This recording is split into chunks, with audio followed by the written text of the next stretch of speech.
that going to be okay? Well, we'll see. Okay. All right, we're going to open up the formal session of the Yamhill County Board of Commissioners meeting at 10 a.m. on May 8th. Ken, do you want to lead us in the flag salute?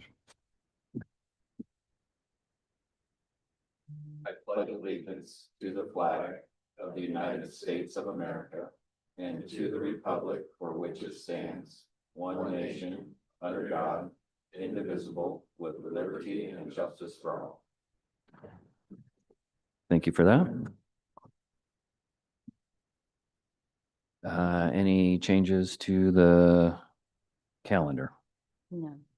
Monday's AOC day, tomorrow's AOC day. If anybody's in the audience that's here to give public comment, make sure you fill out a paper off of the black pedestal. If you're online, raise your virtual hand. Excuse me, Chair, we did receive from some comments. I did respond to the public comments regarding a dog control incident in McMinnville. Okay, Just to let you know. okay, thank you. Seeing nothing else, moving on. Department updates, we have none. Work session, we're welcoming Cynthia and her Patty and Chris. Okay, great. So they're going to give us an update on our discussion of our transit fare policy coming up. Good morning.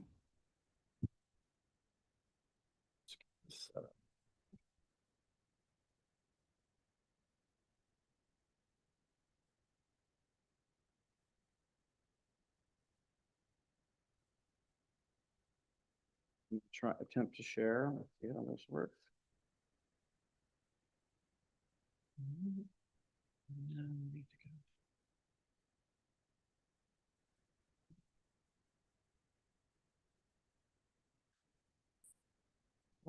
It did over there. I don't know. Oh, there, it's on. Okay.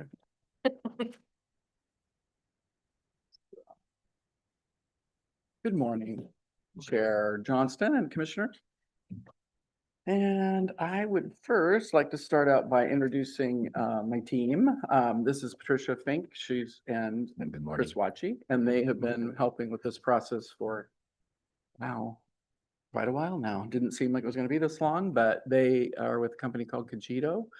And I have known these ladies for many years. Between the three of us, we probably have 100 years of transit experience or something.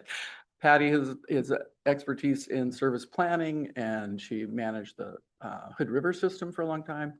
And then Chris has done public outreach and public involvement for her entire career around transit and bikes and peds and roads. And I'm sure I'm not describing it well, but you know, they've been there, done that kind of thing. So I am going to jump right in, and we're going to talk about our agenda for today and the focus of our meeting. How we got here. We're going to go through what our process has been and the fair policy recommendation that the Yamhill County Transit Advisory Committee has provided for you today, and then where we want to go from here in the public involvement process. And the key factor is what we need from you. We really do want to hear from you what you want to gain from the public involvement process. And so the focus of the meeting is that we want to approve a new fare structure for public review. And we want to know what information you need from the public to help you make your decision. And I know there's a lot of directions that we could go, but we're going to try and keep us focused on these objectives for the meeting today if we can, because there will be time for us to dig deeper in any area that you're interested in. So I'm going to start out by how did we get to where we're at today? An overview of the process that we've been through. As I said, I certainly didn't envision initially that this would last since 2020, but we moved to a fareless system because of COVID. And then we thought, you know, at that time, we're sort of encouraging people kind of to not ride the bus because of COVID and germs. And we didn't want to have all the, you know, risk of those sorts of things when we're collecting fares. So we thought, you know, we've been wanting to do new fare policy for quite a while. So this will be a good opportunity for us to do that during this time. So we we decided we went fareless during COVID. A lot of systems across the country did the same. And some of them have kept fare-free systems, some have not. So then we began this discussions in the spring of 2023. I thought it would also be a good idea to look at the idea of a fareless system. So that's when I brought Cogito on board, and they prepared a white paper essentially on the pros and cons of a fareless system. And we shared that with the commissioners back then. And then when we were nearing the end of that process, I wanted to kind of take the pulse of the community, and I had a sense that leadership, all the cities, we have 10 cities and a tribe, and see where they were at as far as the concept of a fareless system or charging a fare. So we did a survey sent to all the city councils to the 10 cities. We sent it to a lot of our key stakeholders. And what we learned from that survey was that 70% of the people who responded said that they really wanted us to have a paid fare system. Of course, most people supported having new technology because, as you know, when we had the fare, all that we accepted were checks, exact cash, and it was a pretty simple system. So, we didn't have any way for people to pay electronically or any, even, people don't even write checks. So that was a pretty old school manner of fare collection. So we also learned that people, really supported us doing something for the low income and people who really can't afford to pay a fare. And so doing something that targets those target audiences. And 33% were in favor of a flat fare. So the charge that I think you and we gave to the Transit Advisory Committee was to develop a fare policy that'll support our mission that's outlined in our Trans Development Plan, support local mobility and access that would increase public transportation, obviously reinstate the fare revenue, and then have an efficient form of collecting that fare, then streamlining it, and also taking into account how to serve the people who maybe can't afford a fare. I think what the committee came up with is a good mix of those things. I think they came up with a policy that meets those goals, but that's really for you to decide, not for me to decide. And I think that we had a lot of deliberations and conversations and looked at, about every aspect that you can think of when it comes to this subject.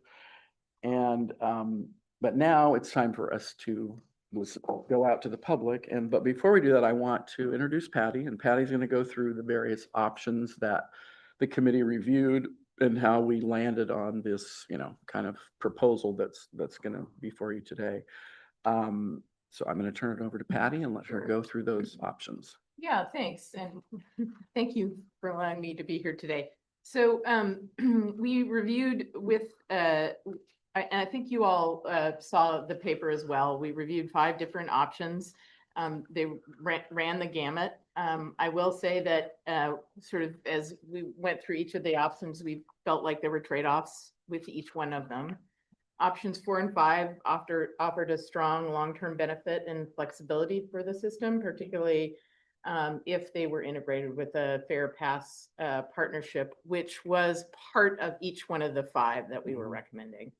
Option 2 was the best aligned with equity goals, but may prove much harder to administer. Option 3 supports local mobility, but creates access for rural residents. And option 1 is the most administratively simple, but may no longer align with evolving post-COVID goals.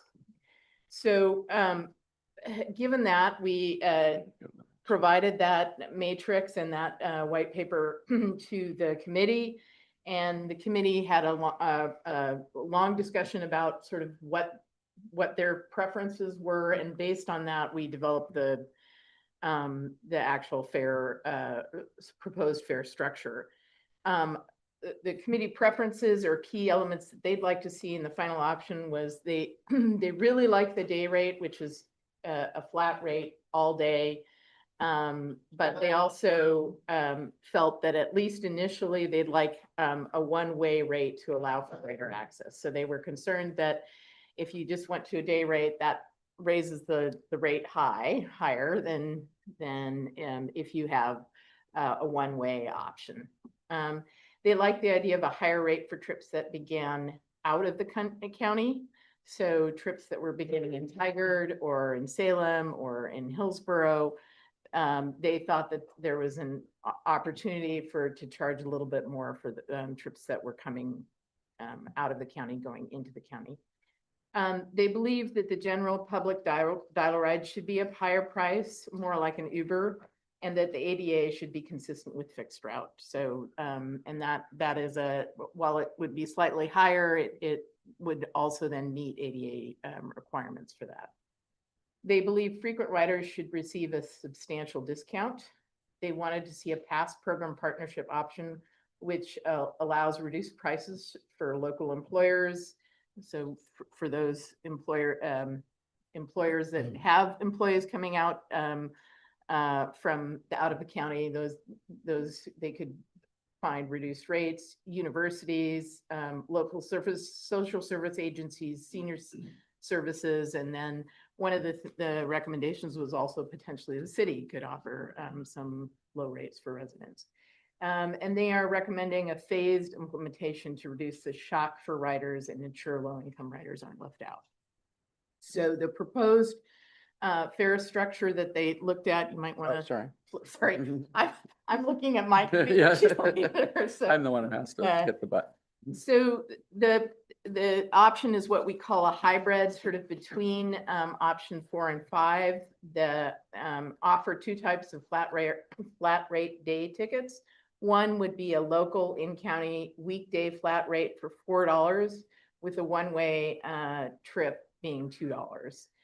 You purchase your first trip in Yamhill County. The focus for that is on residents. So if you're in Yamhill County, you're paying a 4-day flat rate. You can go anywhere that the Yamhill County system goes. So if you want to go to Tigard, you can do that, and you can come back for that same $4.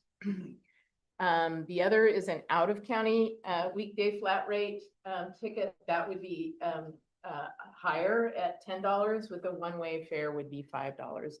And you could purchase your first trip outside of Yamhill County. This is for folks that are purchasing their first trip outside of Yamhill County. That would be Tigard, King City, Hillsborough, Forest Grove, Salem, etc. The focus is on tourists and commuters who reside in other counties. They're also recommended 2 types of different dial ride fares. A dial ride day ticket, which is consistent with what is required by FDA. So an $8 flat rate ticket and a one-way trip ticket of $2. So you must meet ADA qualifications to be eligible. And then a one-way general dial ride. These are general dial ride is for somebody who is not disabled, could potentially utilize the fixed route system, but just chooses to have a door-to-door option.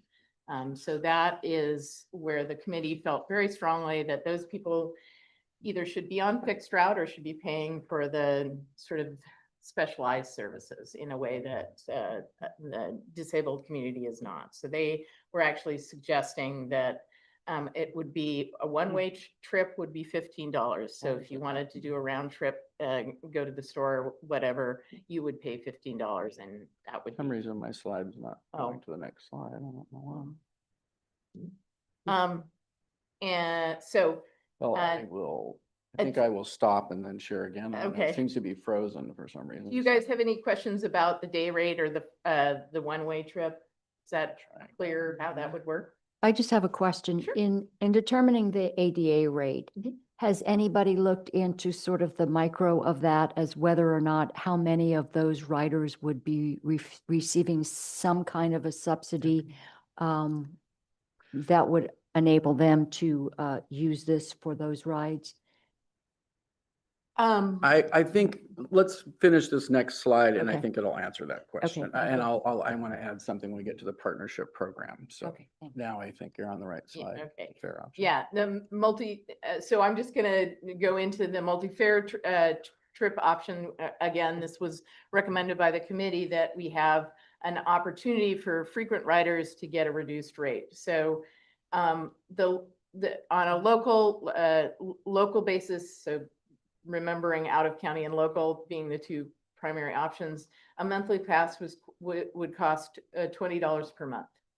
Which is lower than what it used to be. It Yeah. used to be $35 a month for all passes, no matter what, so. And so part of the reason here is it offers an opportunity for somebody who's currently riding for free to have that opportunity to ride significantly throughout the month for a lower option. It potentially encourages people who are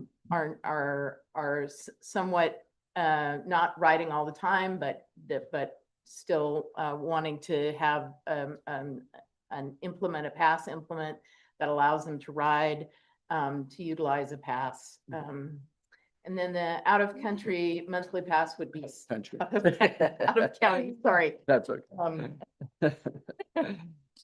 Yeah, if you're going to Canada, sorry.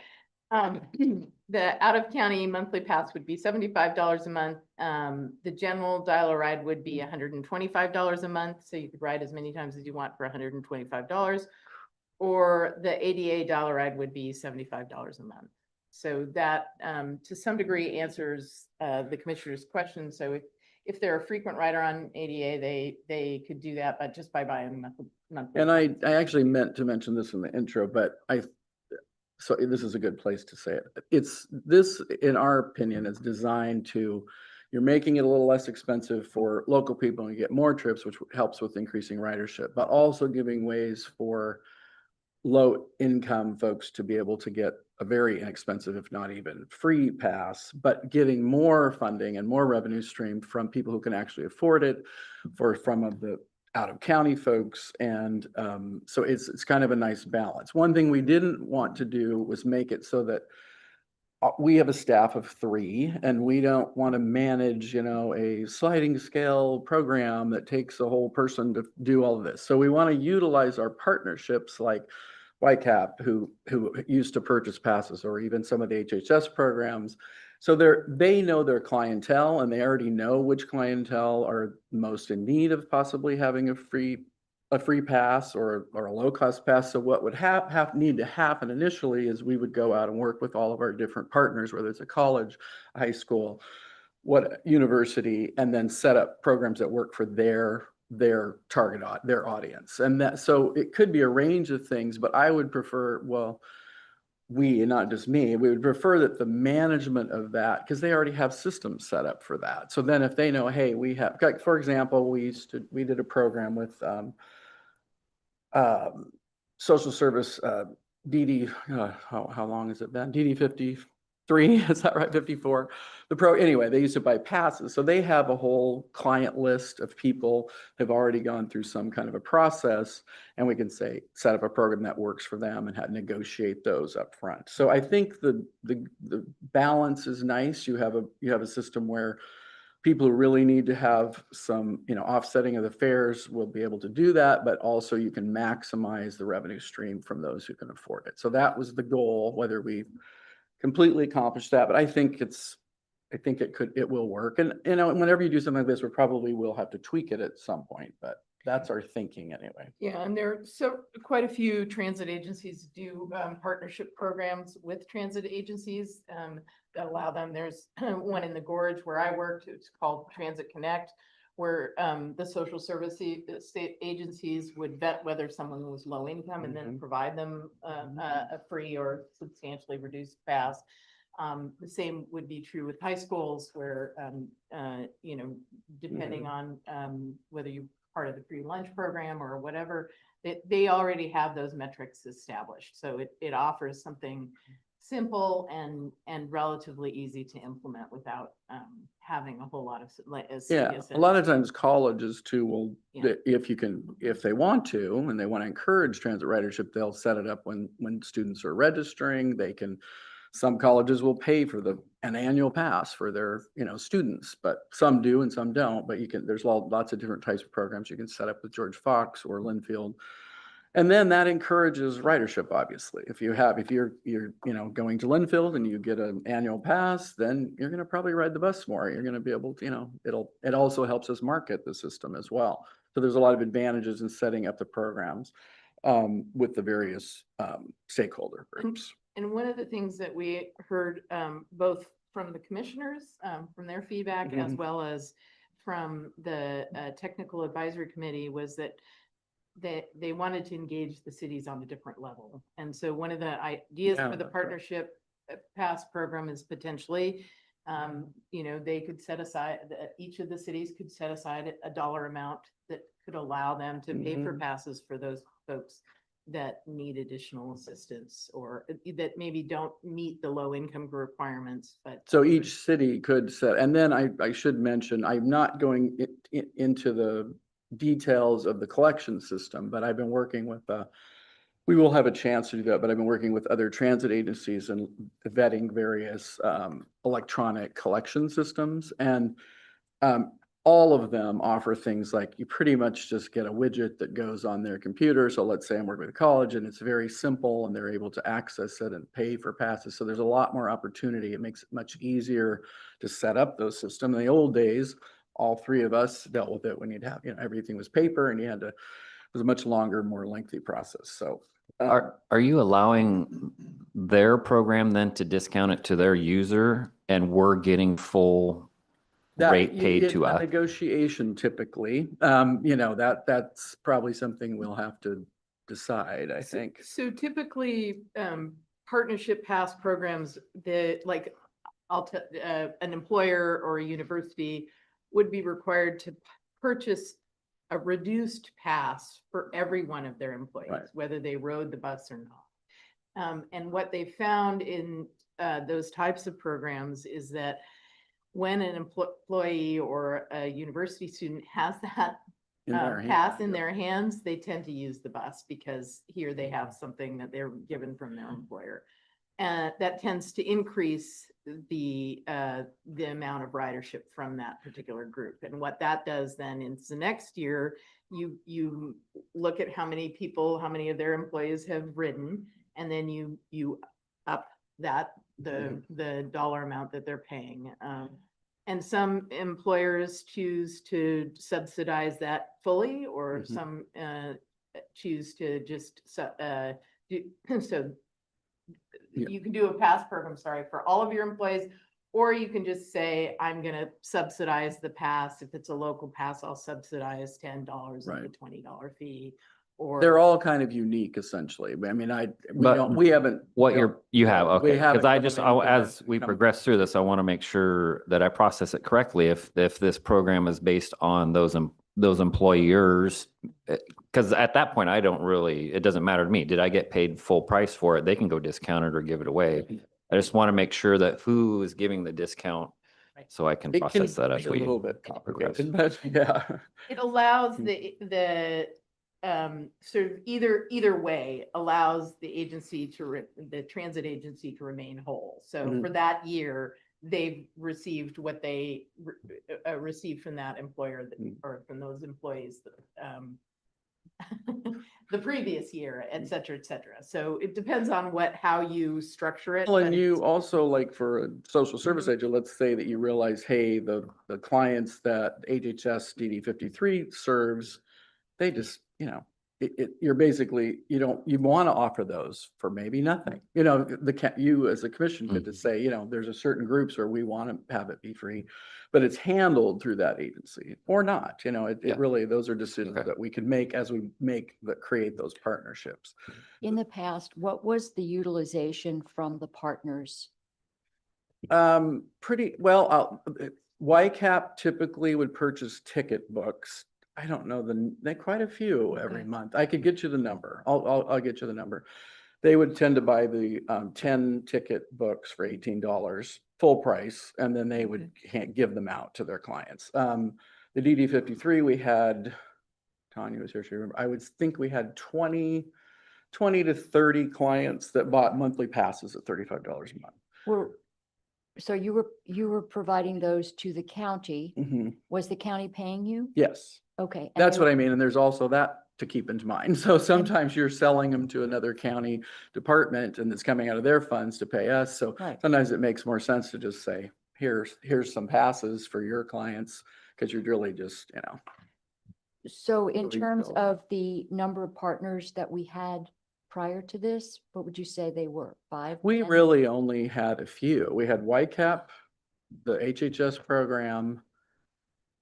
Northwest Seniors? There was the folks getting out of prison. I forget if it was it wasn't the sheriff's, but anyways, there was a police department that would buy passes, or or a prison. I can't Bureau remember. of We had In fact, I the. just got an email, but I'm blanking on who it was. It was a faith-based nonprofit, which is no longer in existence. Do you remember the name of it? Yes, and It's North, with an R, and I can't remember. and I think Northwest Senior and Disabled Services would purchase some, but Right. I would say a handful, 5 to 6 partners.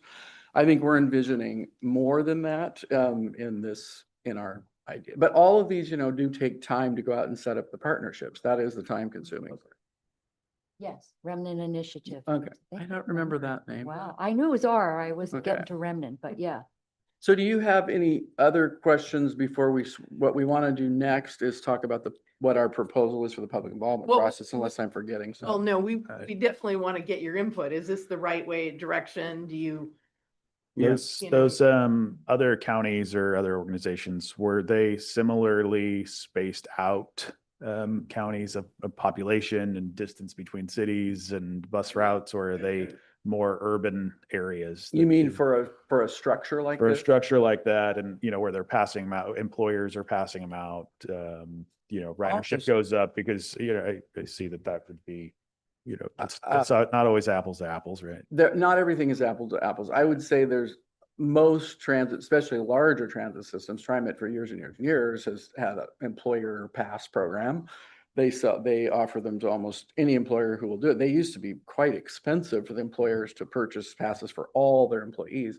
But lots of transit agencies Yeah, Hood work with partners. Hood River's about our size Yeah. in a Hood sense, River, yeah. provided passes. There Mhm. there weren't a huge number of employers that took Yeah. us up on it, but the larger employers did. Okay. So I think it just depends on the interest, how many individuals they think are gonna use transit. In the case of Hood River, they had quite a few people commuting every day from Portland to come to the high tech areas. The only other question I had is, the Dial-A-Ride monthly pass was meant to be a little bit more Uber. The general public Dial-A-Ride pass, Yeah, correct, yeah. and is that number there, that 125, or is that? Yeah, it's the Yeah, I mean, 125. so if I ride that to and from work, that's $2-ish a ride, right? So that's not super No. Uber-ish. The committee, I remember is because if you look at the daily rate for that, Yeah. it's what, It's $1.20. $15. Yeah, it's So, like, obviously $1.25. You're gonna choose the monthly if you're gonna use that a lot. Yeah. When we're looking at service changes, so if we do a new RFP for a service provider, we're going to incorporate some service changes, and in those service changes, we're dialing back a bit of the general public dial rate and really trying to provide better, fixed route and moving people to the fixed route services, so that then it Right. is more of a premium that they're paying. So, but if someone can afford that, it's still less expensive than, if you called Yeah. Uber or a taxi. Yeah, I mean, But maybe we should charge more. That's a question. Yeah, definitely. I think if you were- That 120 set for, I'm assuming unlimited rides, I could see Mhm. that getting taken advantage of. Do you have any thoughts I on what you might. think it ought to be? While on a per trip basis. I mean, if we're talking about. So you don't think software you should do a Exactly. pass? No, I would not. Okay. On an unlimited basis like that, Okay. no. Yeah. All right, that's I wouldn't. The only way that I would be, the conversation that I would look at is if you were rural and you were disabled and you couldn't drive, and maybe you were a vet or something. Well, that There would was some probably fit criteria in you the had to meet in ADA order to get version, there, yeah. that the bus wasn't going to come to you and you Correct. couldn't get to a bus. That would be the criteria that I would, and I don't know how that would be one of those circle Okay, pieces that you would have. If you have a disability or you can't get to a bus stop, although the criteria is that it needs to be within 3/4 of a mile of a local fixed route. So it doesn't serve our whole area. We currently are offering ADA Pro Transit in Newburgh and McMinnville, even though we don't have fixed routes in Newburgh anymore. But it covers most of the people who really don't have any other way and they really need to have door to door. So that is a question, is $75 too much for that group? It may be, that's not a low number for folks who maybe don't have any other option, and but a lot of those folks are probably in some kind of a program. So that's what we're thinking, is if, if they can't afford it, they may qualify for one of the partnership programs, but. So part of the partnership program, I want to make sure we add veterans in there as we progress with these Mhm. conversations also. One of the, I had asked you recently after a visit at Blanchet Farm Mm. outside of Carlton, is they really had issues with trying to get the folks who were residents there in the program to their jobs. And basically they would connect in Carlton or McMinnville. And they were thinking in terms of dial-a-ride, picking up some of the guys and bringing them down. And that didn't seem to be something that could be done. Well, what we do have in our longer range service change plan to do these more work shuttles and medical shuttles. So currently we're taking a group of folks. Now they do have some form of disability, but we take them to ADEC, and we actually do go over to Carlton and pick someone up who also goes to ADEC. So we just had a service planning meeting yesterday, and we're talking about that. And so that is in the mix to do. The question is with those things is a lot of communities need that and want it, and there's not enough for everyone. So where are the priorities when it comes to doing some kind of a connector service or shuttle type service for something like that? But they would still have to get into Carlton proper Yeah. to they meet the would. bus, which is the Yes. issue because I they gotcha. don't have that. The How other, far away is that one from actual Carlton? Blanchett? I'm going to say, what would you say? Finn Loop is probably about 5 miles. Finn Loop Road, Oh, so about it's 5 close. miles. Oh, It's a ways out. One of the things, and I don't know if you've talked about this before, is there are van pool shuttle Mhm. options for programs like that, Yeah, where sure. somebody from the organization Mhm. could be provided a van and take individuals directly to the work Mhm. site and pick them up. Yep. That's Um, enough. Can we connect more on that? Because I Yeah. know we've been back and forth with them and I, That program used to be handled by Chariots, and they Oh, had okay. funding from the state and the state, I think, and feds. Yeah. Actually, the state just is getting an RFP out for a statewide ban. Oh, they are. That would Good be to something know. that's happening. Okay. Yeah. Yeah, because there's been a lot of changes in that world, and I am not totally up to speed on it, so that We would be need a good record option. for that. You're good. so the recommendation or the reference to veterans, I know that Mhm. there's just a real deficit of volunteers driving disabled American vets van and there are local clinics that they can Mhm. go to, but for those who opt to go into the Portland VA, it's a long day. It They have is. to sit there and wait till everybody's done and then come back. So is there something more in the works we could do to beef that up? Well, I tried this when I first arrived here and I wasn't successful, but that's been a long time ago. Smart in Wilsonville does a direct service door to door from Wilsonville to VA. So does Woodburn. Woodburn uses volunteer. They have a transit system and they go. I attempted back then to work with Smart because I used to manage Smart and say, hey, could we just bring folks to you pay for your ride and let them ride to Mhm. I think it's worth revisiting that. They didn't want to at that time. I don't know why, because to me, it seemed like a great deal. You're not filling your entire vehicle up. We could arrange it around the times they would go to any medical facility in the entire Portland metro area. But they didn't seem to want to open those seats up. I don't know if that's still true because I haven't really checked in with them, recently. So, but I think we could explore that. Or the other option would be, I don't know if a van pool or some other type of service could work for the veterans. If someone was willing to drive them, yes. If one of them was able to drive, you So- could set it up that way. There are special funds at the federal level for veterans, specifically veteran transportation. And I know that the Gorge has set up 3 different, I think it's Tuesday or Monday, Wednesday, and Friday, to take folks to 3 times a day. Oh, really? 3 times a day? Yeah, round trip during those times. Mm. And it's done by whoever books the trip. So if nobody's booked a trip, you don't Yeah. provide the ride, but it's a $60, it's a lot. It's Mm. $60 to go. But it's also a lot of the hospitals will pick up the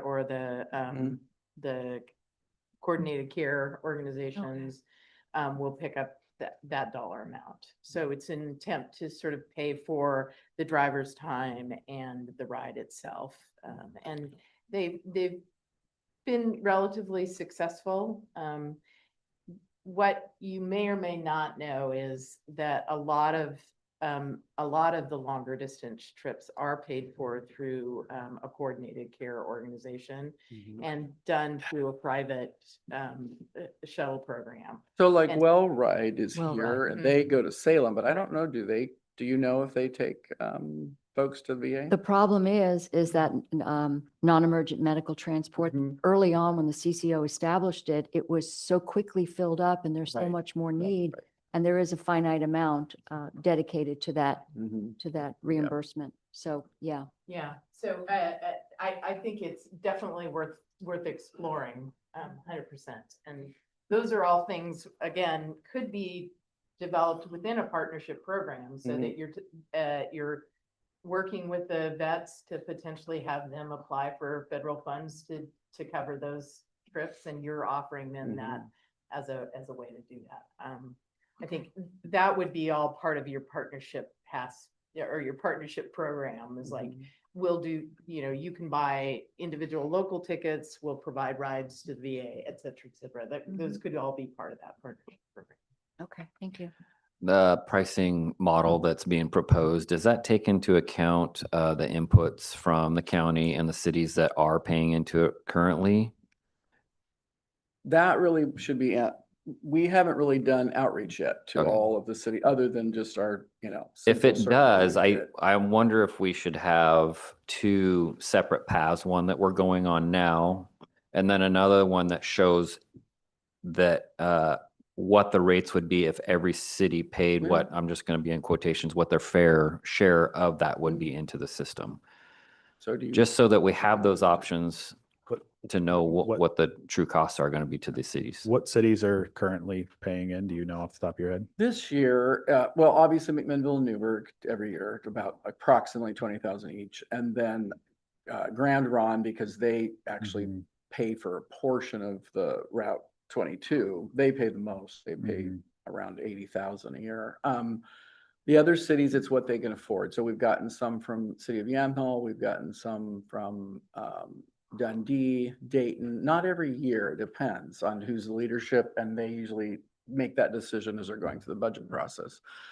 But, the grand total of all the small cities is under $10,000 for sure, no matter who's contributing. total out of all of those the smaller rest of 5 the small cities or- cities, they typically will provide between $500 and $1,500. We usually ask for almost 5,000, but they usually contribute about 2,000. yeah. whatever they can afford.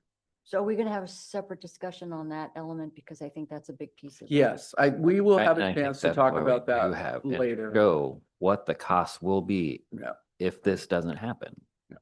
Yeah. Because that's a huge portion of this as we, So should progress we move along. on and share the public outreach plan? I guess Mhm. I'm just gonna. Go ahead. Does everybody feel relatively comfortable taking this out to the public and saying, this is what we're proposing? Do you want us to, it sounds like there were a few things that General Dial-A-Ride, you wanted us to get rid of, a pass. pass for that. Yeah. Maybe ADA thinking about how Dial-A-Ride. we are dealing with ADA or how we're, maybe, defining ADA. So that some of the smaller communities that have folks that maybe don't meet the letter of the law for ADA, but still need Mhm. Yeah, specialized transportation. I would say for the ADA Dial-A-Ride, I don't know enough about who qualifies for that and their, and how far they would have to go otherwise if they didn't get it or. Understood. Yeah. Yeah, and so we'll do a little bit of sort of massaging there Mhm. as we go out. Anything else that struck, do you feel like the day rate, the flat fare, so people could take as many rides as they want for $4 on the fixed route system, or a $2 one-way trip? Does that make sense to you?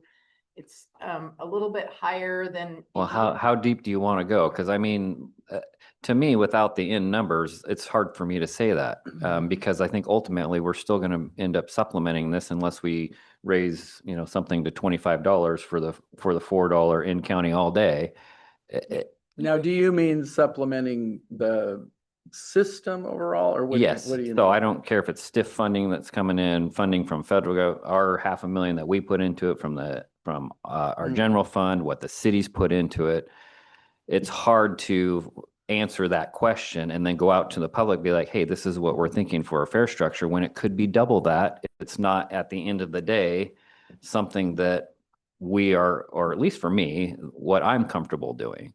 So Well, I guess I'd want to see that. Steve. we've talked about, we've talked about the fact that fair revenue, I don't care what fair revenue structure we use, you will probably this is my educated guess, based on this community, you'll probably never get more than, I don't know, $350,000. So it's typically the percent you get that covers your operating costs is going to be between 10 and 15% max, no matter what structure we do. I think this structure offers an opportunity to get a lot more than we've ever got in the past, but I still think it's not going to cover the cost. And of I the don't, system by any I way. don't argue that, but if I don't have those numbers, then I don't know how comfortable I am to getting close to what our proposal is. Your educated ballpark guess, this hybrid option gets us 200,000 is what we talked about. And based Pre-COVID, off of what, pre-COVID too? in I our mean, old plant, which was very low cost and not much, the most we collected was around 300,000. I think this will result in more than that, but how much more? There's no way for us to really know. I mean, I Right. can't, I can't get out the crystal ball. I can just say that even if we doubled it, let's say this structure, then all of a sudden we get $600,000. I don't see how it really changes the overall decision, I guess, is what I'm thinking. Because you're not, it depends on what your motivation. Do you want it to cover what? Do you want to say, hey, we want fares to cover 20%? I don't think it will. I mean, I don't think it ever will. It's always going to be something that will help augment the system. Those funds cannot be used for match, Right. but they're still funds and they're Mhm. good. It's typically I think the fair discussion is more of a political discussion. It's more that people who ride the bus should have to pay. It isn't, I don't know if you remember, but in our Fairless white paper, it doesn't pencil. That's, like once you pay for the collection system is going to cost $25,000. Creating the partnership program is going to take a staff person. Yeah. We did all those estimates. Software. The bottom line number is not, it's not a, cost benefit ratio. That it is not a good cost benefit ratio. It's more of a political decision. It's, do you want to charge fares? Is it right to charge fares? How much do you want to charge? So I think this is a good structure because I think you're attempting to get the most revenue you can from the people who can afford it, offering something that's doable for the people who can't, and also encouraging ridership, because the partnerships will encourage ridership, but also a low cost monthly pass will encourage more ridership. So then your rides go up, which then also can help you get, if assuming the world stays the same, more federal, state money, et Sure. cetera. So I guess for me, just a bare minimum, if we don't have a base, and I'm not saying, I understand the supplementing it part, you're not going to pay for the whole system. But if I don't have some base numbers to at least make a decision on how close we get to supplementing our costs that we put into it, whether it's stiff funding, federal grants that we get, or from our general fund. You mean like the not match required, because this doesn't Yeah. work for Matt. Where are we at? And I know we've had this Mhm. discussion many a time, Mhm. besides hey, how many riders do we have? Right. Are we in a good place where we're tracking ridership now? Yes, we With are. the computer Yeah, programs that we we have are. on the buses, and the bus drivers are, We inputting just like had a they're meeting supposed to be. yesterday, and I think I'm thinking we just had to design some new spreadsheets so that the information we get from our real-time system that goes into the spreadsheets is finally set up so that, anyway, big, long story you don't want to know about. Anyway, yes, I would say within a month, they are tracking much better and we can actually go by what stop people are getting on and all of that. So it's, yes. So we're we'll be able to finally take there. that information, input it into the proposal for the costs of whether. And do some kind of an estimate of what Yes. would you actually collect. Yes, that's what I would Probably- like to see. Probably, Well, I don't know about the partnership Yeah, though. That's an. I think we can. And that's why I give you an think we do estimate. two. I think we do one, how it is now with the input from us, this Newburgh and Mac, and then whatever is Mhm. coming in from the smaller cities. And then we do one without any of that and equate that into what the new ridership prices would be. And I think we go both of those to the public.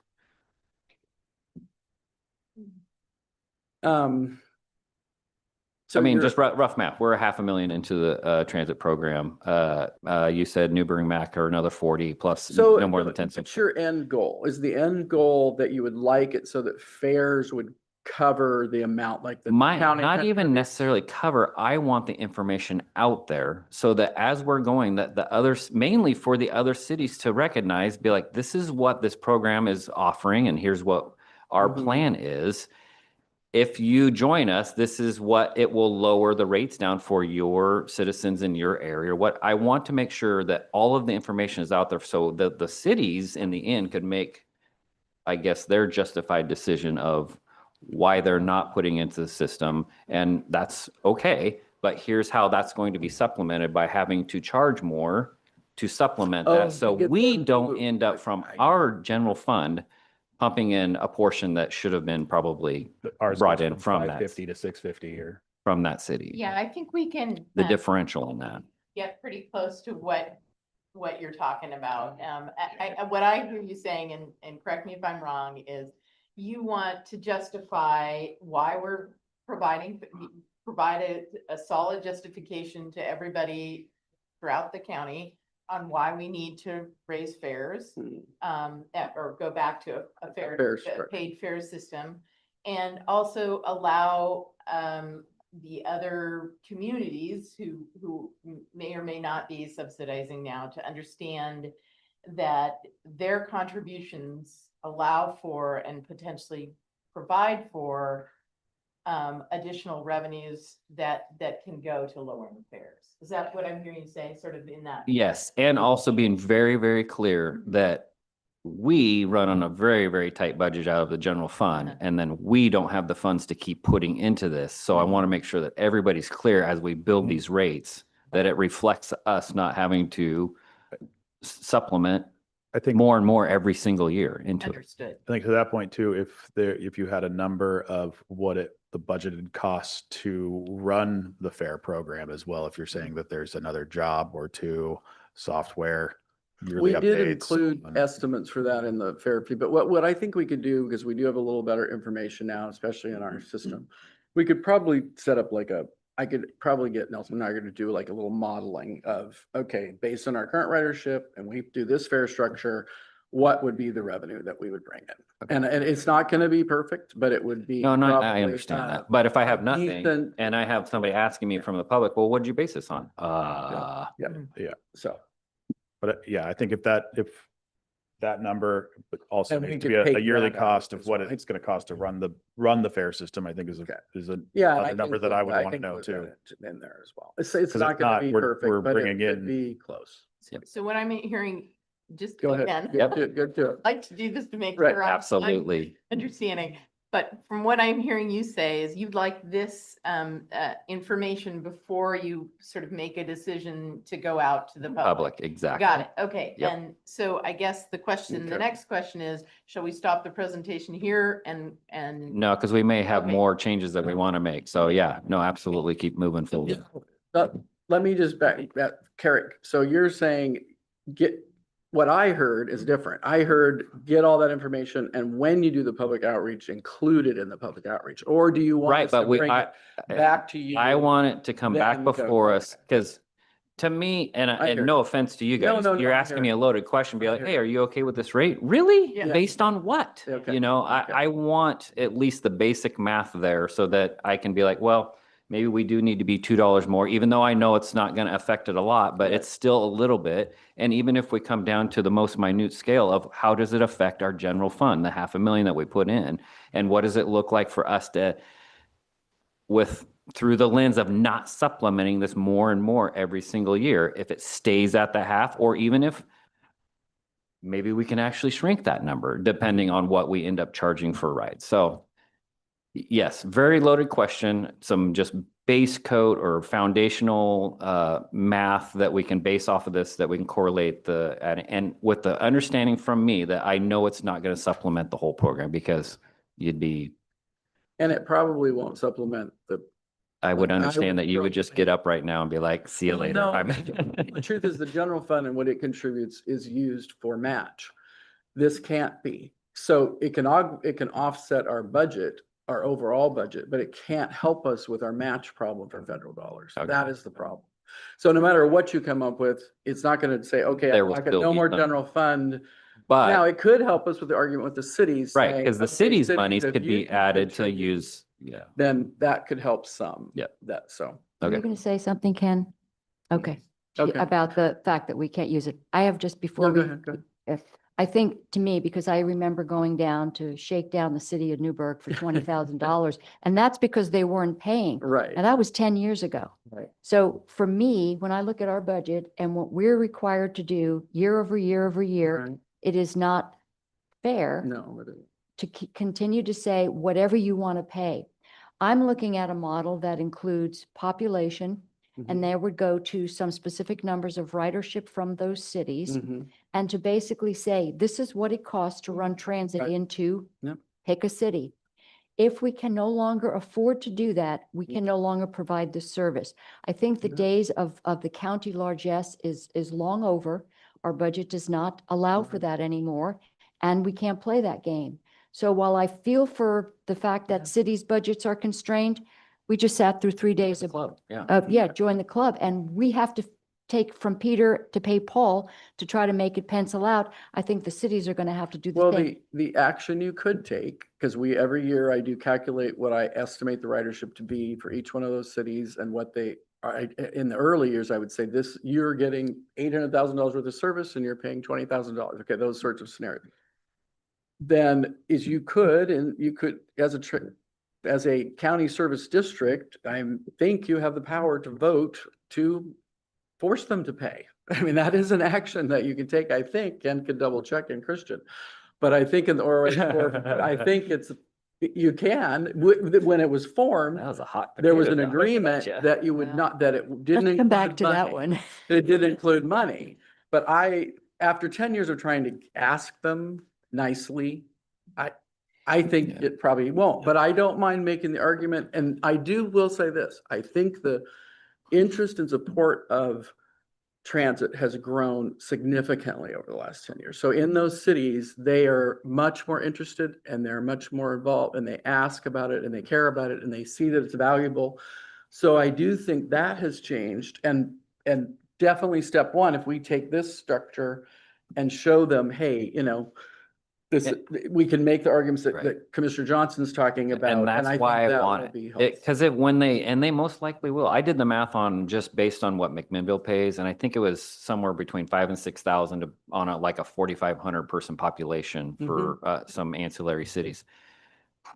I think it's just going to be a no. Okay, if it's Mhm. going to be a no, I think that's why we have to have both these options. Yeah. If you are a no, here's what the rates will be. Mhm. That it's just, we have to lay the options out. So, The other thing is that this is got to factor into it, and I know we have some constraints because of federal funding, but when we get funding for specific buses or specific size buses, or now the wish list is we're going to Mhm. go to, Right. EVs or natural gas or something. I think we have to look at what some other communities are doing. I mean, if you look at what TriMet is in the hole more and more and more, and ultimately they're going to have to, and they are talking about cutting services. There's just no other way. The problem is when we have the strings that are attached to the funding that we get. But if you look at the smaller cities, like for years ago, and I keep bringing this up, is what the city know. of Sandy did. And what they said is we don't justify large buses that go back and forth empty. We have a large van and we fill it. And we don't drive buses back and forth because we got a grant for those, so it's like we've got to grasp at these grants, but it's not cost effective. Well, I think those discussions, we need to have those, and especially in conjunction with doing the request for proposal on the service changes. So I don't want us to get, because we need to have a deeper discussion, a work session around just what you're talking about. But let's finish with the public, we'll share what Sure. the ideas for the public outreach, and I'll Chris come up, and then we'll have another meeting since you want us to come back with that before we got to the public, and we can talk about that. Thank you. Welcome. Good morning. So. Chair Johnson, Commissioners, my name is Chris Watchy. I have a little firm called Cogito, means think. So listening to this, it's kind of changed my approach. So if we go to the next slide, I just want to start off with an overview of the process when we're ready. And I do have a caveat just listening to this discussion, but I'll just start with the overview. Once you decide what you want to take to the public, we'll develop an outreach plan. It's too premature to do it because I don't know what kind of information right now you want. I'm getting a sense. We'll do feedback. We'll do the public outreach, and there's a variety of methods that we can do that. So there's multiple communication channels. And I want to say one of the benefits of doing a thorough outreach process is that you're engaging future riders as well. And also you're letting these cities, the constituents in those cities also understand what the value of transit. Many people don't know it even exists or how they access it. So it's a good leader for future investment. And then we'll do a feedback analysis. There will be a public hearing for any type of fare structure it's required, and then to make your final decision. So that's kind of a high level overview. But before you go to the next one, just listening, for your consideration, I think you have two tracks of public outreach. Having the public, you could say there's outreach to the cities about what it will cost their residents and their constituents. And then there's the public getting their barometer reading on the fare structure. I think it would be, I would caution against mixing those two and having, if your city doesn't kick in, this is how much it's going to cost, because that becomes kind of a political campaign at that point. So if we could, at the point that we're ready to do the outreach plan, we might want to look at. Already separate know all that. tracks. Okay, Okay, that's fine. so that's one thing I just wanted to highlight. Well, I want to. That's reasonable. Would you be opposed to, like, if we just focused on like our current ridership, the people who are currently riding, and just the public, and not involving that city? Is that what you're saying? Well- Is that what I'm hearing you say? No, I'm No. saying the city conversations are a different, separate. They're a different fact. And I don't want to say it's such a small portion of it, but if they actually paid the whole overall with what we bring in for transit, what we operate on, I think we can actually wrap that in there and figure that out internally before we do the outreach and have one. I agree. It would get confusing if we had two separate Yes. paths in public. Yeah. So yeah, I think we can figure that out before we do the outreach. So what we've been doing right now is just some preliminary footwork is we're developing an interested parties list of all 10 cities and the county-wide and transportation providers. So regardless of what happens, we will hand this kind of treasure trove of contacts. So that's tourism, recreation, faith-based organizations, businesses, social service agencies, educational institutions to YCT. I did just look at her list. Like, we had a pretty good stakeholder list, but she's expanded it beyond. We didn't have businesses and all, like, she's got a lot of, it's really, it'll be a very good resource for any outreach that we want to do now and in the future beyond this now. And I think this is a premature question until we have the revised, but the final question was, what information do you need to make an informed decision? And it's very important that we don't ask the public to give their input if it's not influencing your decision, or if it's not going to weigh into your decision. Doesn't mean that it's going to completely influence your decision, but you don't ask the public for their time and valuable input if You it's end up not throwing it even on away. the If we're table. not Yep. asking the right So questions. that's the only caveat. So I don't think we're ready for this No. question yet, unless you have some preliminary thoughts about it. I think asking the public, the ones who are likely to answer and be engaged are those who access the service. And of course, they're not going to want an increase in the fare. Because if you asked another group who never used transit, their response is going to be, well, make everybody pay Mhm. what it costs. So there has to be something in the middle. So I want to make sure that when we do that process, we're taking that into consideration, because right now, what you would get from the writing public is Yeah. keep it fairless. Right. That's not what I experienced, but when I rode the bus and asked the riders, they said that it would be okay and appropriate to have a monthly pass, and they would figure it out if it was low. Well, that's to my point. Oh, if this is low. If it's Mhm. low. So You in other said, words, you said that it would, yeah. they wouldn't want one. So basically, they're going to want a subsidized fare, which all transit systems are subsidized. But if you say, what is your choice? It's not going to be, let me pay what the trip worth is what I said. So there you go. Whether it's free or whether it's reduced, it's still a subsidized fare that they're not paying the true cost of that ride.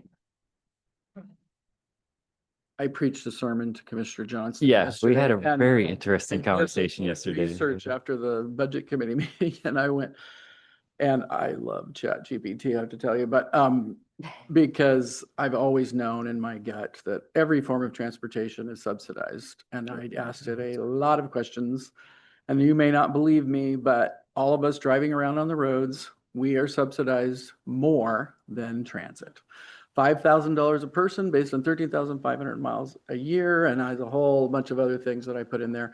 And I never been able to because typically roads and all the infrastructure for roads are done on a per mile basis, and transit and trains and all those are done on a per trip basis. And I would love to have that discussion at some point in time. You But- literally just opened Pandora's box I right did, now. I did. Thank you. Thank you very much. Seriously, but I was just about to say, we're $9 million budget, know. right? We're not anywhere near that. So it is subsidized. No, and that's- everything is, that's- but Yeah. but- I just have to put that out there, but not that I don't understand the world that we live in, as I totally do. But I just, being a transit advocate, I just can't help myself. I'm sorry. So we will then we'll go back, we'll work on the request that you made, and then we'll just plan to come back again. Thank you. Appreciate And it. hopefully it Thank you won't very take much. You're a very year, because we've been doing this for part. Yes, yes, we have. Move fast. But we want it done right. Thank you. Thanks a Yeah, lot. thanks, Cynthia. Appreciate Thank it. you.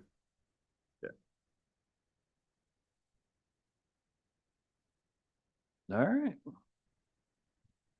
Item G is consent agenda. There is none. H is old business. There is none. We are on to I, other business. We have I1 is consideration approval of service element prior authorization, SEPA number 123372194, under the agreement between Yamhill County Health and Human Services and the Department of Human Services for the financing of our Community Development Disabilities Program in the amount of $98,757,950. That is not a misplaced comma.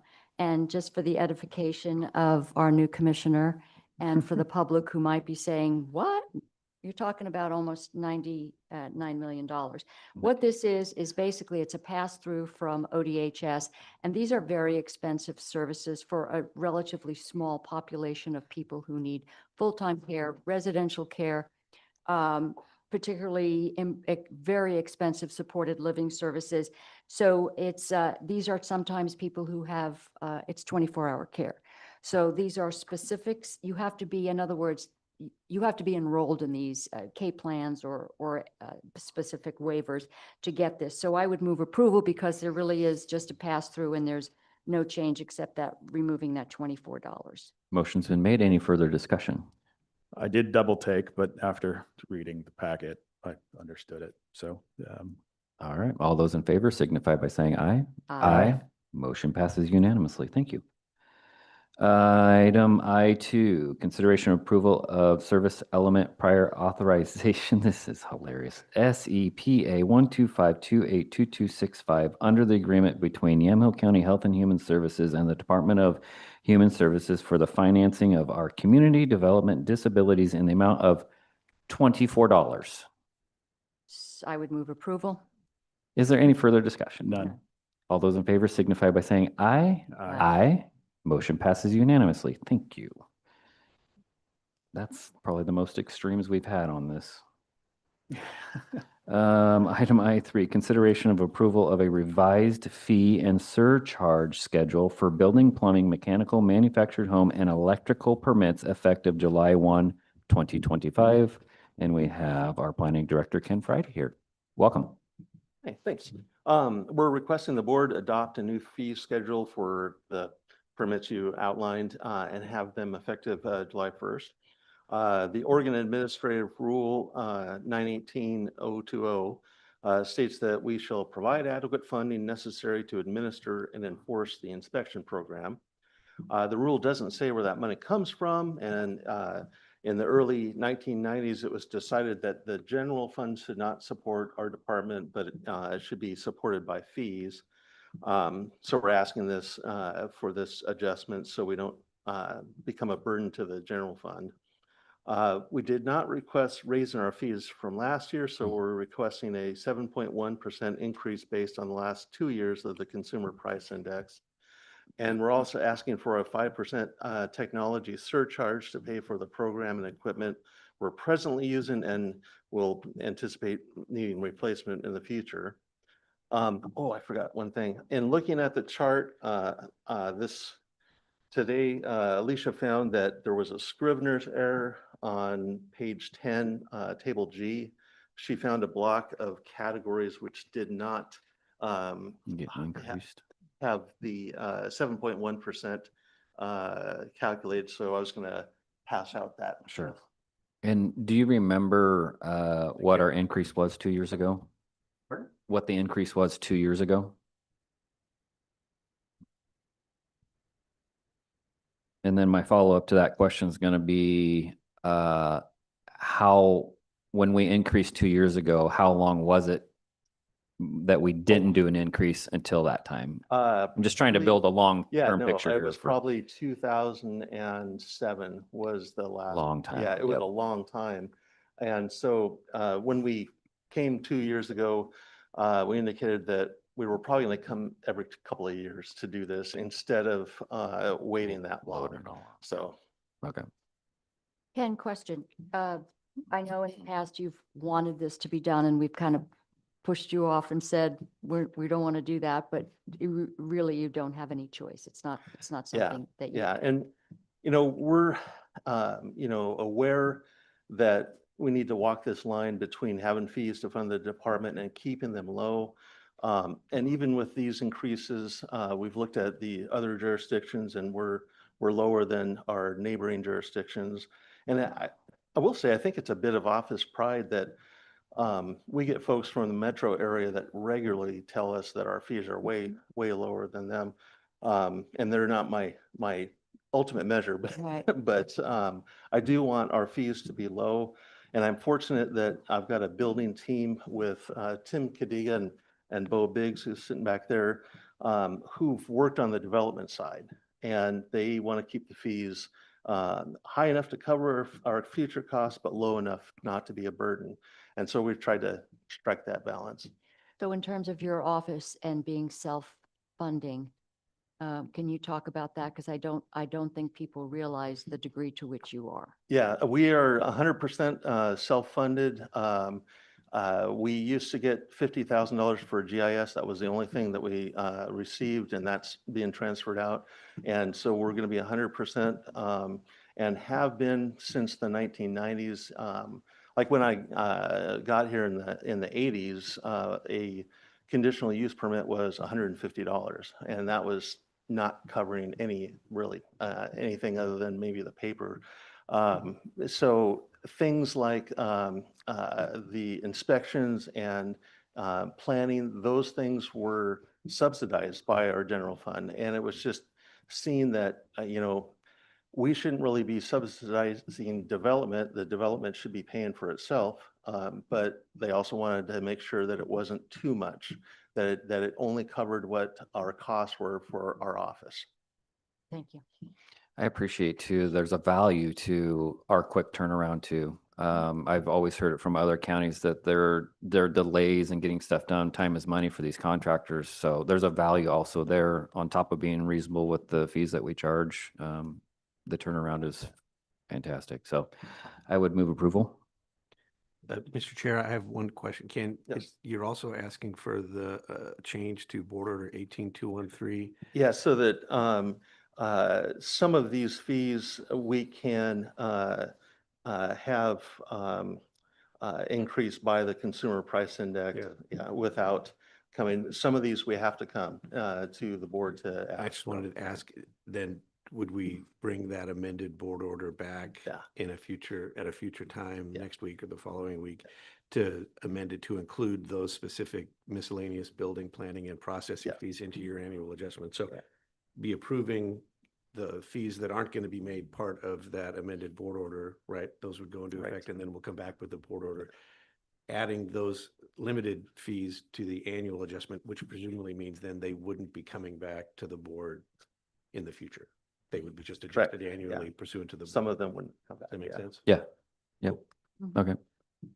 I made a motion. Any further discussion? The motion need to include this.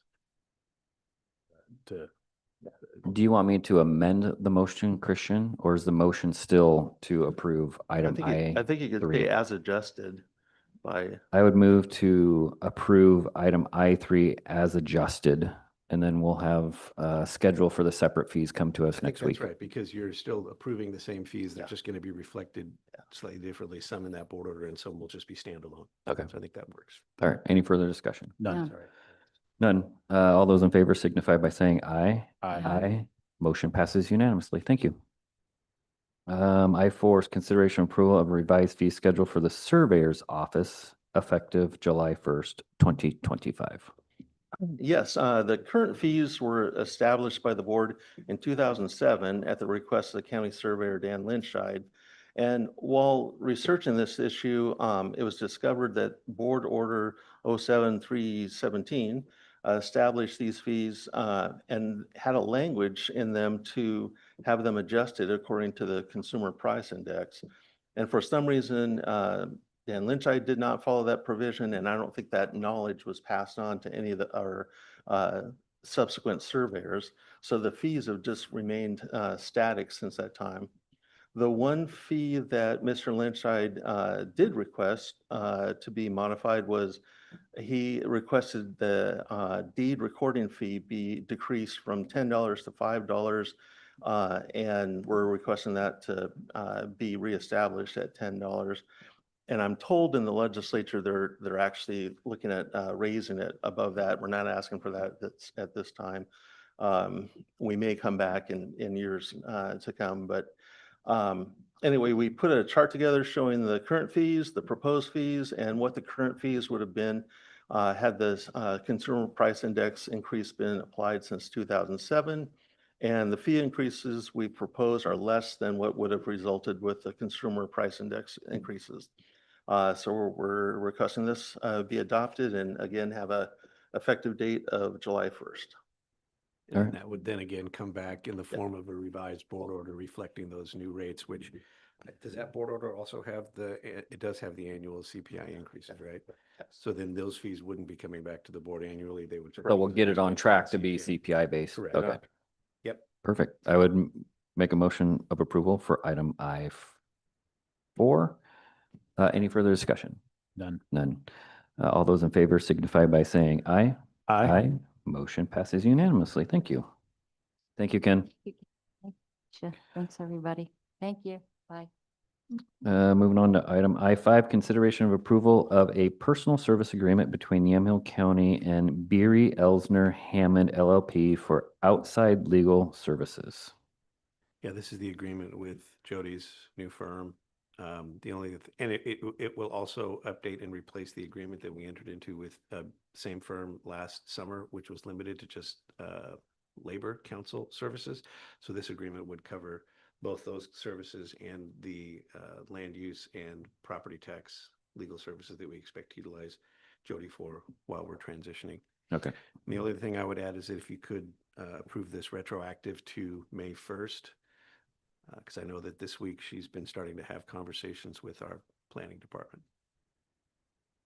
Okay. I would move approval of item I5 retroactive to May 1st. Any further discussion? None. None. None. All those in favor signify by saying aye. Aye. Aye. Motion passes unanimously. Thank you. Thank you. J is public hearings. There is none. We are on to K, which is announcements. What do you got? Yeah. Let's see here. Thursday, I spoke at a Kiwanis Club in Newburgh. Never really knew what Kiwanis did until I got there, but great group of guys and got women there. Really dedicated to kids. Pitched that they maybe do some help with the community service part of the detention, juvenile detention. So hopefully they might start doing some of that. Sunday, spent some time at the Cinco de Mayo, took my kids to the parade, saw the chair here on his birthday, along with the fair ambassadors and the rodeo. What were they? They were the Rodeo committee. committee, Yeah. yeah. All dressed up in their white. Mm-hmm. Monday, Chair and I had HHS orientation, family and youth program services this year, and it really drove home that commitment to the services of those mental health services that they offer to, especially to youth. For me, Tuesday I spoke at a city club, and you guys had the opportunity to come, and then I ran over to Yamhill County Tourism Industry event at Soder, and I spoke there too. Dundee City Council, Carlton City Council. Not a lot is going on at really either one of them that I could tell on their agendas. Wednesday, I met with I had a meeting with the Commissioner Pope, and got there, and they had a very short meeting like we had last week. And he said, well, why don't you just have a seat? And hung out with all three of them down there for a little over an hour. And we had a chance to just talk about what what they do and how they do it, and what we do, and where we kind of some overlap on some the fire station things and all that stuff. So it was a fun little conversation to have with those guys, and just informal and not in Salem or a conference or something. So that was pretty fun. And then met with Sheriff Elliott yesterday, and started talking about concerns that are having from ODOT potentially losing some federal funding, and other areas as well. BLM, we get contracted from federal dollars to do some of services like overweight trucks, or the monitoring the BLM lands, those types of things. And so those are things that sheriffs around the state starting to have with that conflict of executive orders and state rights. So that he is watching that, and I am too as well. And just looking at my notes here. Oh, and then there was a forum last night. Commissioner Johnson and I attended on the school board in Newburgh. And I think we were both actually showing up to watch the CPRD portion of it that we missed because we were at the appointment of Courtney Neron for House District 13 that the three of us got to participate in. So that was kind of a long-winded but interesting process that I really enjoyed. So congratulations to, I don't know, that was effective immediately, right? She's now Senator Neron. I think there's some Or is it- further. oh, the approval Secretary of processes. State has Yeah. to, do that. That's right. That's all I got. All right, cool. Okay.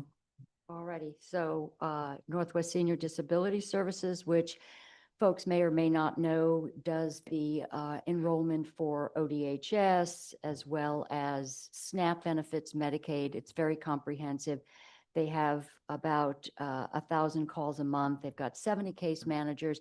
They're doing very well handling all of that, and they have been able to to maintain everything with existing funding. And one really good positive point is that they've seen the adult foster home numbers increase from about 16 over the last couple of years. And that is certainly adds to small business growth, but it also helps us place our seniors in good, safe residences. We met with the CCO Executive Committee to talk about the goals of the CCO going forward, focusing on health innovation, community needs, and some of the early learning needs. Again, as the meeting progressed last night, we were allowed to ask some questions, and I asked Representative Neron about some of the county mandated unfunded situations we have coming down the pike. If we have one particular Senate Bill 243 pass, it should be about a $500,000 price tag to the sheriff's office. And I asked, are you going to play, you're going to play defense for the counties? And I don't have a lot of hope that's going to happen because we haven't seen that happen in the past from the majority party. We're left out there trying to figure things out on our own. The other question I brought up was the fact that we just saw what the U.S. government is saying, the largest fentanyl bust in the nation's history. And the ringleader, who had been deported a number of times, I believe is now housed at FCI in Sheridan, several deportations, is the leader of the Sinaloa cartel.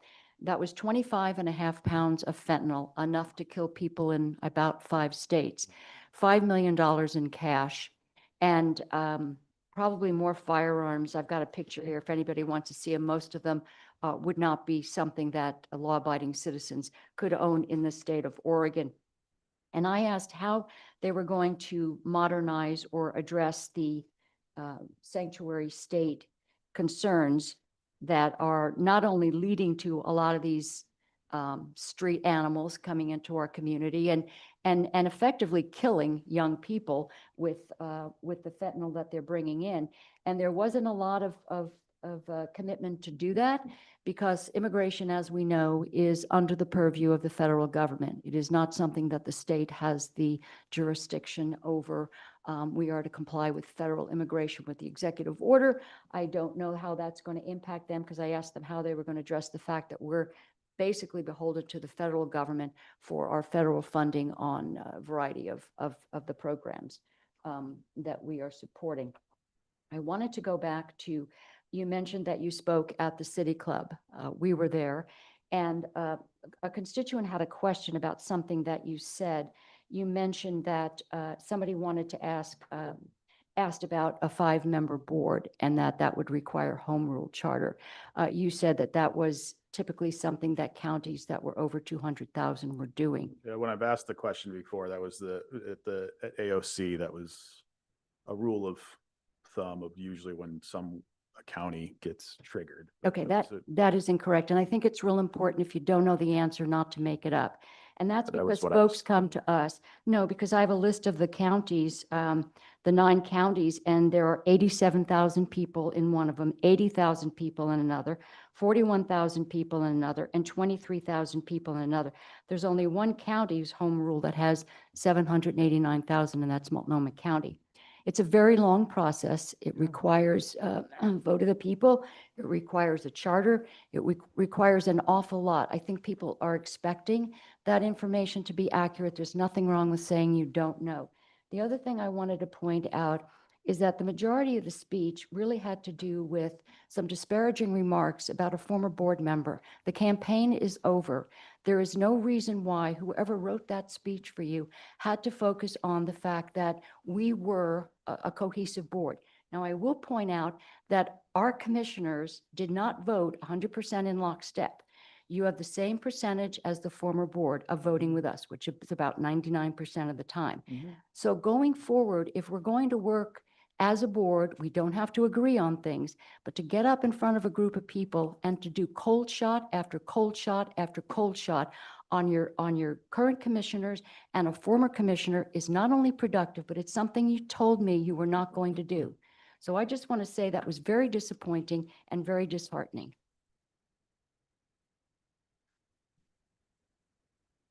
Which leads into my announcements. Last Thursday was MWAC. We discussed funding, the ODOT issues that they're having.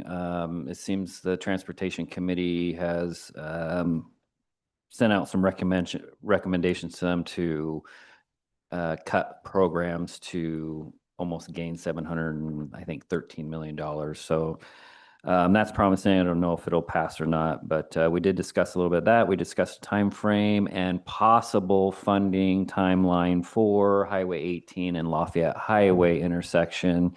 They're potentially targeting 2030 for funding for a roundabout there. Nothing set in stone. I would not hang my hat on that, but it's just talk right now. Planning Commission heard on Thursday night, Planning Commission heard arguments for proposed subdivision by Lone Oak Road. They requested that they leave the record open, so they'll hear the rest of that, their next meeting on June 5th, which also happens to be next chat with the chair.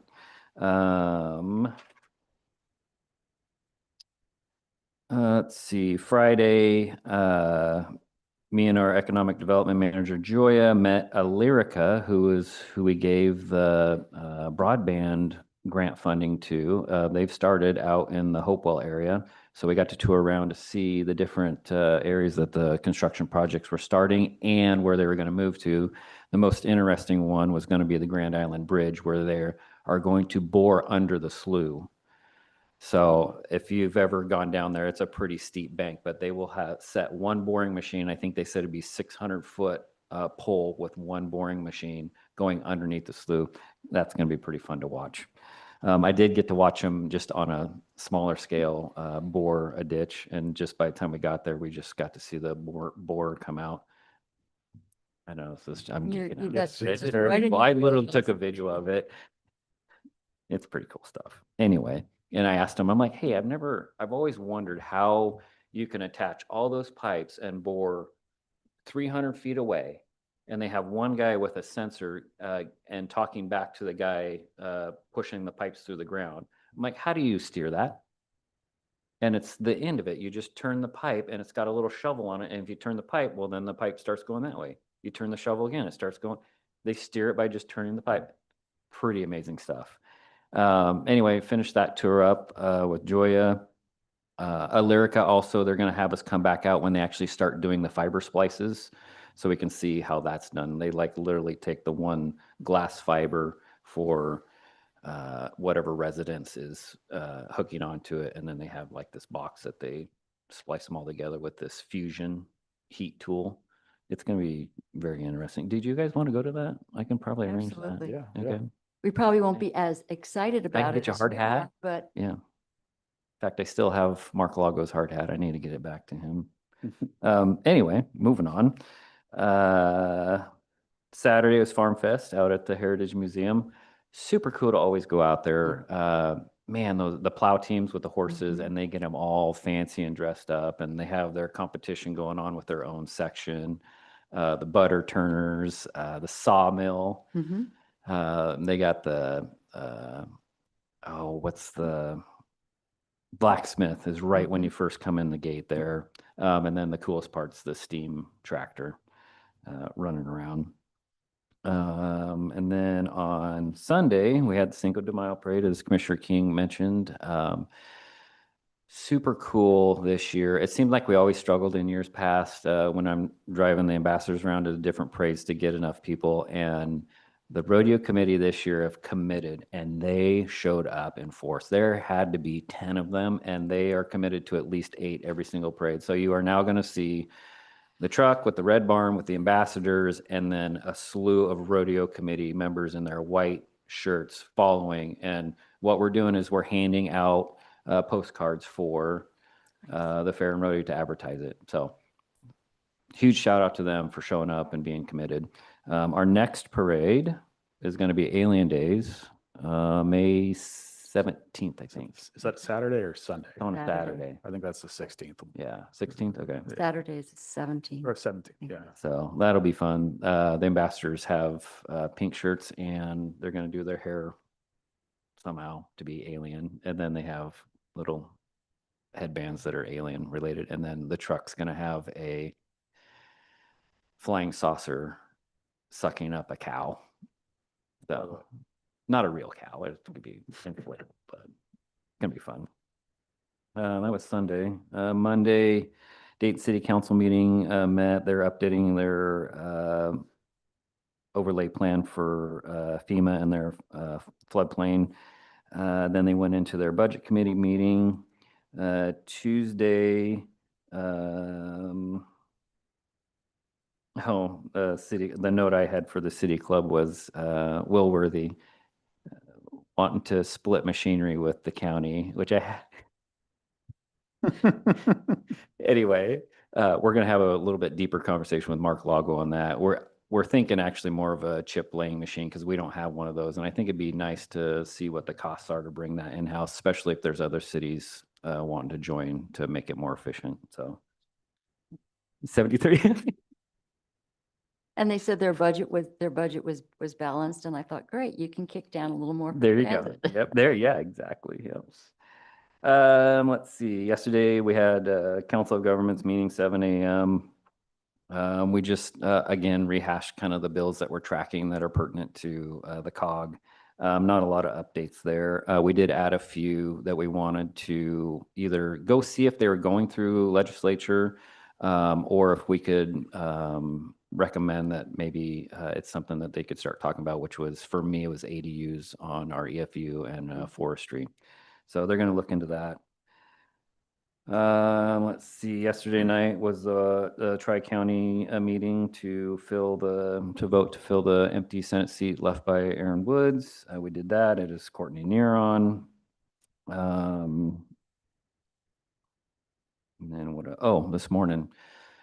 So before BOC, I went to Chemeketa, and Joya was emceeing a event there, and it was called the Access to Capital Resource Fair for all the small businesses in the area, and it was very, very well attended. I had to leave a couple hours early. I was there for about 45 minutes, and I got to, in the beginning, hear a presentation from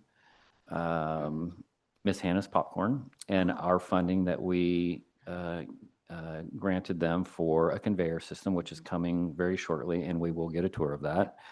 And she was super thankful to the county for that opportunity. And then the other one was Motor Control out of Newburgh. And that kid's story was phenomenal, and how much this grant helped him to get basically to the next phase of his business. And listening to him basically thank everybody that was there that helped him and guide him through the process. It was pretty cool. So I'm glad I made a part of that this morning, and that's all I got. That's it? Yep. Slacker? Yeah. There's nothing else, Christian? All right. Well, we're going to close her out at 11:33. Thank you all for coming. Thanks for coming, Scott.